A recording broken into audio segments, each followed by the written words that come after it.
Let's take a look at this. So this is from Pro Football Focus. Brad Spielberger wrote this. Taking a look at the salary cap from 23 to 25. So 2023, 2025.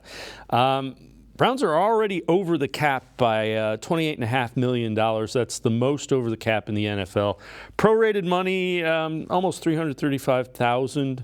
That's 29th. Free agent valuation for 2024, 106, almost 106 and a half, 10th in the NFL. Let's welcome in Brad Spielberger, Pro Football Focus. So, Brad, the Browns are under the cap this year. We've talked about it. They've kind of pushed it out, pushed it back. How concerned should Browns fans be about where they sit relative to the cap for upcoming seasons? Yeah, I mean, whenever you're going to be the highest spending team in the NFL 3 years in a row, which is how they're currently set up to spend the most cash in the NFL this year and the next two, you obviously have to start manipulating the salary cap and doing different things. So we know they're going to restructure Deshaun Watson probably again, maybe restructure Myles Garrett after those option bonuses in his deal have run out, Denzel Ward, etc., all those big contract players. They're just going to keep kicking that can down the road. Concern maybe isn't the right word. I think Browns fans probably remember the days of having a ton of cap space and it meaning not much of anything. But I think they should understand, like, this nucleus, this roster is probably it. Yeah, they're going to add depth and they'll add pieces, like they did this offseason.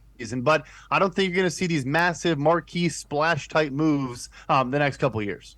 Are they going to have to make tough decisions relative to getting rid of some of the veterans, do you think, in the next year or two?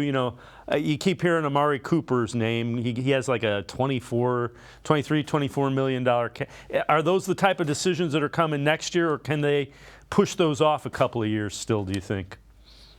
It'll be a case-by-case basis. Obviously, a guy like John Johnson gets cut this year. I think Zadarius Smith, they reduce his contract down to one season, and I'm guessing it's a bit of a mercenary type deal. And, barring unforeseen circumstances, he probably is just going to be there, see if they can make a big push in one season, and then they'll let him go sign elsewhere. So the bigger moves like an Amari Cooper, it really probably depends on his play. The Dallas Cowboys obviously traded him away because they felt his production wasn't in line with his compensation.